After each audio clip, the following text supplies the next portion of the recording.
శ్రీమహాగణాధిపతయే నమః. ఓం గురుభ్యో నమః. ఓం శ్రీమాత్రే నమః. అరుణాం కరుణాతరంగితాక్షీం ధృతపాశాంకుశపుష్పబాణచాపాం అనిమాదిభిరావృతాం మయూకైః అహమిత్యేవ విభావయే భవానీం. శ్రీమాత్రే నమః.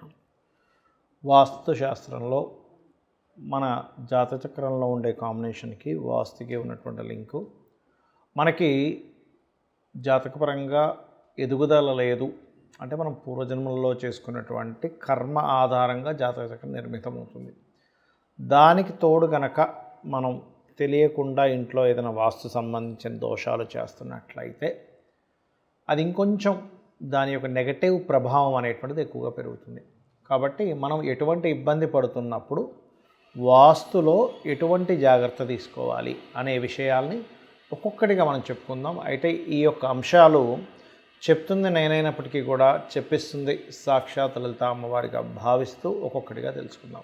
చాలామందికి బ్యాంక్ బ్యాలెన్స్ లేదండి, ధనం సంపాదిస్తున్నాము కానీ ఏమవుతుందో అర్థం కావట్లేదు అంటూ ఉంటారు. అదేమిటండి అంటే, ఏమిటోనండి అర్థం కావట్లేదండి, చాలా డబ్బులు సంపాదిస్తున్నామండి కానీ ఇబ్బంది అవుతుందండి అంటూ ఉంటారు. Because of 9th house is మీ యొక్క ధనానికి ఉండే ఆయుష్ స్థానం, అలాగే 7వ స్థానం కూడా, అంటే మీ యొక్క ధనం ఎలా వినియోగపడుతుంది అని చెప్పేది 7వ స్థానం. అందుకే చూడండి, కొంతమందికి జీవిత భాగస్వామి లైఫ్లోకి ఎంటర్ అవ్వగానే వాళ్ళు హ్యాపీగా ఉంటారు. ఇప్పటి నుంచి బాగుందండి నాకు ఫైనాన్షియల్ గ్రోత్ అంటారు. ఎందుకంటే మీ యొక్క పూర్వజన్మ ధనయోగము మీ జీవిత భాగస్వామి మూలంగా వస్తుంది. అది పురుషుడికైనా స్త్రీకైనా. కొన్నిసార్లు సంతానం ద్వారా వస్తుంది, మరికొన్నిసార్లు రకరకాల మార్గాలు ఉంటాయి. ఆ రకంగా చూసుకున్నట్లయితే ఇక్కడ మీకు మూలధనం నిలబట్టడం లేదంటే మీ యొక్క 9th లార్డ్ పాడయ్యాడు, లేదా 9th లార్డ్ అంటే హైయర్ ఎడ్యుకేషన్, తండ్రితో ఉండే రిలేషన్, భక్తి మార్గము, దేవతా సంబంధించిన అనుగ్రహం, ఇవన్నీ 9వ స్థానం. మరి ఈ 9వ స్థానాన్ని బాగుందండి, ఏమీ చింతించాల్సిన అవసరం లేదు, అదృష్టం కలిసి వచ్చింది అంటారు, ఐశ్వర్యవంతుడు అంటారు, భాగ్యస్థానం అంటారు. అందుకే దాన్ని 9వ స్థానం మధ్యస్థంగా ఉందండి, పర్లేదండి, నడుస్తుంది, ఏదో కష్టం వస్తుంది మళ్ళీ తీరిపోతుందని చెప్తారు. 9వ స్థానం పూర్తిగా పాడైంది. అప్పుడు ఎలా ఉంటుందంటే తండ్రి సపోర్ట్ చేయడు, గురువు సపోర్ట్ చేయడు, దైవతా సంబంధం సపోర్ట్ చేయదు. అలాంటప్పుడు లలితా సహస్రనామాల్లో ఓం హరనేత్రాగ్ని సందగ్ధ కామ సంజీవనౌషధి అనే నామం గనక చేసుకున్నట్లయితే ఖచ్చితంగా మీకు ఆ అమ్మవారి యొక్క అనుగ్రహము, ఆ ఈశ్వరానుగ్రహం వల్ల మీ భాగ్యస్థానం ఏదైతే ఉందో 100% అభివృద్ధి చెంది తీరుతుంది. అందులో కించిత్ అనుమానం కానీ ఏమీ అక్కర్లేదు. అలాగే మరి 9వ స్థానం పాడైతే కూడా ఏమవుతుందంటే, గురువు పాడైనా 9వ స్థానం పాడైనా అనాలోచితంగా కొన్ని పనులు చేయడం, సంతానం విషయంలో ఇబ్బందులు రావడం కూడా జరుగుతుంది. ఎందుకంటే భాగ్యం, ఎందుకంటే పంచమానికి కోణం కాబట్టి. అలాంటప్పుడు ఇంట్లో తెలియక ఈశాన్య దోషాలు, అంటే ఈశాన్యంలో మెట్లు ఉండడము, ఈశాన్యంలో బాత్రూమ్లు ఉండడము, ఈశాన్యం బాగా తగ్గిపోవడం లేకపోతే విపరీతంగా పెరిగిపోవడం జరిగినప్పుడు కూడా మీకు ఈ 9th హౌస్ రిలేటెడ్ ఇష్యూస్ మీరు ఎదుర్కొంటుంటారు. ఇది గుర్తుపెట్టుకోండి. కాబట్టి మీరు ఖచ్చితంగా ఈశాన్యం అంటే ఇదే అని చెప్పని ఇలా ఈ మూలాన్ని అనుకోకుండా మీరు క్లియర్గా ఇలా చక్రం వేసుకొని, అంటే ఈ ప్లానింగ్ నీట్గా గీసుకొని ఇలా శక్తి చక్రాన్ని, దేవత, అసురులు, అదేవిధంగా మనకి ఎనర్జీస్, ఎక్కడెక్కడ ఏ ఎనర్జీస్ ఉన్నాయి, ఎక్కడెక్కడ ఎటువంటి ఫలితాలు ఇచ్చేటువంటి దేవత ఉంది అనేటువంటి క్లియర్గా చూసుకొని ఈశాన్యం ఎగ్జాక్ట్లీగా మనకు అక్కడ పాడైందా లేదా. ఎందుకంటే నేను కొన్ని ఇల్లులు చూసినప్పుడు ఏమంటే మీకు ఈశాన్యంలో ఏమైనా మీకు మెట్లు ఉన్నాయా అని అడిగితే ఏం లేదండి అన్నారు. తీరా చూస్తే వాళ్ళ ఇంటికి వెళ్తే ఈశాన్యంలో ఉన్నాయి. అదేంటంటే ఇది తూర్పు మధ్య కదా అన్నారు. అంటే ఇక్కడ ఏమవుతుంది, ఇలా ఉన్నప్పుడు ఇది ఇల్లు అనుకోండి, ఉదాహరణకి మీకు దాదాపు ఒక 25 ఆల్మోస్ట్ ఒక ఇటు సైడ్ అంటే ఆగ్నేయం వైపు అది 325 డిగ్రీస్లో టిల్ట్ అయిపోయింది అనుకోండి ఇటు. అప్పుడు ఏమైపోతుంది అంటే ఈశాన్యం ఇటు ఉండకుండా, అంటే ఇక్కడ మధ్యలో మూలలో ఉండకుండా మధ్యలోకి వెళ్ళిపోద్ది.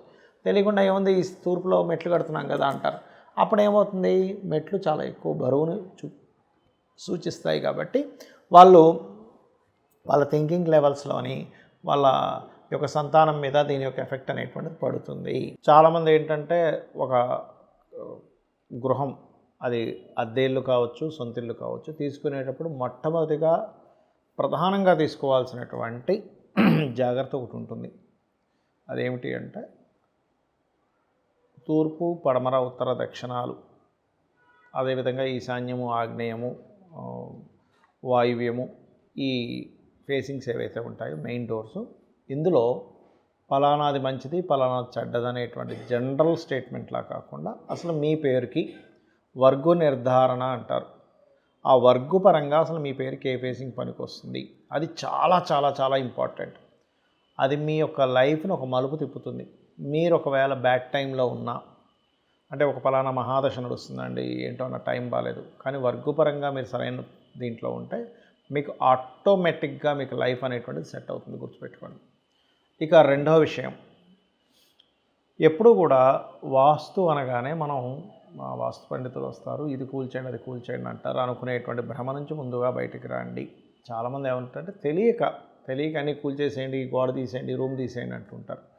అది కేవలం చాలా ప్రమాదకరమైనటువంటి విషయాల్లో ఉన్నప్పుడు తప్ప అదర్వైజ్ దానికి రెమెడీ అనేటువంటిది ఉంటుంది. అది రంగుల రూపంలో ఉంటుంది, మెటల్స్ రూపంలో ఉంటుంది, చిన్న చిన్న ఇంట్లో చేసుకునే యాక్టివిటీస్ రూపంలో ఉంటుంది. ఇది ముఖ్యంగా గుర్తుపెట్టుకోండి. ఇంకొక విషయం ఏంటంటే, కొద్దిగా పాటిస్తానండి మరీ ఎక్కువగా పాటించడం అంటూ ఉంటారు. అది చాలా ప్రమాదకరం. ఎందుకంటే మీరు మీ పిల్లల్ని కొద్దిగా చదువుకోనన్న ఎక్కువేం చదవద్దని అంటారా, కొద్దిగా ప్రిపేర్ అవ్వచాలు ఎక్కువేం ప్రిపేర్ అవ్వద్దు అంటారా? అనం కదా. ఎగ్జామ్స్ విషయంలో మంచి మార్క్స్ రావాలంటున్నాం, పరిపూర్ణమైనటువంటి జ్ఞానం పొందాలనుకుంటున్నాం. ఇప్పుడు మనం ఒక డాక్టర్ గారి దగ్గరికి వెళ్తాం, వెళ్ళినప్పుడు కొంచెం చదువుకున్నారండి, ఏదో ఎంబీబీఎస్లో ఒక 10 పేపర్లు చదివారు, అయినా పర్లేదు మనం వెళ్ళిపోతాం అనం. ఎందుకు? పూర్తిగా తెలిసిన డాక్టర్ దగ్గరికి ఎలా వెళ్తాం అనుకుంటామో, మనం కూడా వాస్తు గురించి పరిపూర్ణమైనటువంటి జ్ఞానాన్ని తెలుసుకోవాలి, గుర్తుపెట్టుకోండి. అలాగే ఇక్కడ మరొక విషయం ఏంటంటే, ఇంట్లో ఎప్పుడూ కూడా నెగటివ్ ఎనర్జీ ఎక్కువగా ఉంటుంది. మీరున్న ఇంట్లో అనుకోండి, తెలిసిపోతుంది నెగటివ్ ఎనర్జీ ఉంది ఇంట్లో, పాజిటివ్ ఎనర్జీ ఉంది అనే విషయం ఎలా తెలుస్తుంది అంటే, ఇంట్లోకి వెళ్ళగానే ప్రశాంతంగా అనిపిస్తుంది. అమ్మయ్య, నేను ఒక సేఫెస్ట్ జోన్లోకి వచ్చాననే ఫీలింగ్ వచ్చింది మీకు, నేను చాలా సురక్షితంగా ఉన్నాననేటువంటి ఫీలింగ్ ఉంది, నేను చాలా ప్రశాంతంగా ఉన్నానని ఫీలింగ్ ఉంది మీ ఇంట్లోకి మీరు వెళ్ళగానే అనగానే, దట్ ఈజ్ పాజిటివ్ వైబ్రేషన్స్ మీ ఇంట్లో ఉన్నాయని అర్థం.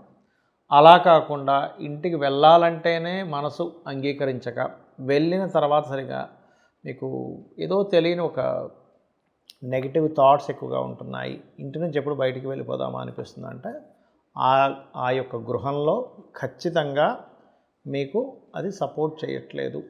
ఏదో తెలియని ఒక బాధ, ఏదో తెలియని ఇబ్బందిగా ఉంది. అందుకే చూడండి, మనం కొన్ని ఇళ్లలో ఉన్నప్పుడు అస్సలు బాగాలేనండి, ఆ ఇంట్లో ఉన్నప్పుడు మారాక చాలా బాగుందంటారు. ఇంకొంతమంది ఆ ఇంట్లోకి వెళ్ళినప్పుడు చాలా బాగుందండి, అనవసరంగా నేను ఖాళీ చేసి బయటకు వచ్చానంటారు. అంటే దీని అర్థం ఏమిటంటే, ఆ ఇల్లు మీకు సపోర్ట్ చేయట్లే. ఆ ఇల్లు దోషం ఉందని రూల్ ఏం కాదు. అక్కడ మీకు వర్గు సరిగ్గా లేదనుకోండి, అటువంటి ఇంటిలోకి వెళ్ళడం వల్ల మీరు ఇబ్బంది పడుతున్నారని మీరు అర్థం చేసుకోండి. అలాగే మరొక విషయం ఏంటంటే, ఇంట్లో ఎప్పుడూ కూడా పొరపాటును కూడా ఇంట్లో ఎవరో గతించారు, సంవత్సరం పాటు మానేస్తారు చాలామంది. ఇవన్నీ నెగిటివ్ ఎనర్జీస్ రావడానికి కారణాలండి. సంవత్సరం పాటు దీపారాధన చేయడమే మానేస్తారు, అది తప్పు. 11వ రోజు తర్వాత నుంచి ఖచ్చితంగా ఇంట్లో నిత్య దేవతారాధన, నిత్య నైవేద్యము, ధూపదీపాది పంచోపచార పూజ, షోడశోపచార పూజ మీ ఇష్టం, ఎలా అయితే అలా చేసుకోవాలి. అలా కాదండి ఎవరో చెప్పారు గుడికి వెళ్ళకూడదు, అలా లేదు. ఎందుకంటే గుడికి ఖచ్చితంగా వెళ్ళాలి. 11వ రోజు తర్వాత మనం గుడిలో నిద్రపోతాంగా, ఆలయంలో అంటే దాని అర్థం ఏమిటి? వెళ్ళాలని అర్థం. ఆలయానికి వెళ్ళొచ్చు, ఇంట్లో నిత్య దేవతారాధన పూజ చేసుకోవచ్చు, పితృదేవత ఆరాధనలు చేసుకోవచ్చు, అందులో ఎటువంటి డౌట్ లేదు. పెద్ద పెద్దవి కంకణాలు కట్టుకునేలాంటివి మీ ఇంట్లో వాళ్ళు, మీ సొంతం వాళ్ళ ఇంట్లో వాళ్ళు చనిపోతే తప్పితే బయట ఎవరో మీకు రిలేషన్ అవుతారు, అప్పుడు అస్సలు తప్పే లేదు. ఇంట్లో ఎటువంటివైనా సరే పూజాది కార్యక్రమాలు చేసుకోవచ్చు. అలాగే మరొక విషయం ఏంటంటే, ఇంట్లో మీరు వీలైనంత మట్టుకు ఏదో ఒక స్తోత్రాన్ని పఠనం చేయండి. దాని ద్వారా ఇల్లు బాగా ఎనర్జైజ్ అవుతుంది. ఏదో ఒకటి విష్ణు సహస్రనామాల, శివ సహస్రనామాల, లలితా అమ్మవారి భక్తులైతే లలితా సహస్రనామాల, మెయిన్గా రోజుకు ఒక్కసారైనా సరే మీరు ఆ నామాలు చూడడానికి, నామాలు కానీ మోస్ట్ పవర్ఫుల్ అవి. అదేవిధంగా ఇక్కడ ఇంట్లో కనీసం ఒక 6 నెలలకు ఒకసారి, 3 నెలలకు ఒకసారి, కనీసం సంవత్సరానికి ఒక్కసారి అయినా సరే ఏదైనా ఒక భజన లాంటిది కానీ, అంటే ఎక్కువ మనం ధనం ఎక్కువ ఖర్చు పెట్టి హోమాలు చేసుకోలేమన్నప్పుడు నలుగురిని పిలిచి ఒక భజనలాగా, లేకపోతే ఒక పారాయణము, లేకపోతే ఒక హోమము, లేకపోతే నలుగురిని పిలిచి ఏదైనా ఒక భోజనం పెట్టడమైనా చేయండి. అప్పుడు ఏమవుతుందంటే ఇంట్లో తెలియకుండానే ఒక పాజిటివ్ ఎనర్జీ అనేటువంటిది ఫామ్ అవుతుంది. శ్రీమాత్రే నమః.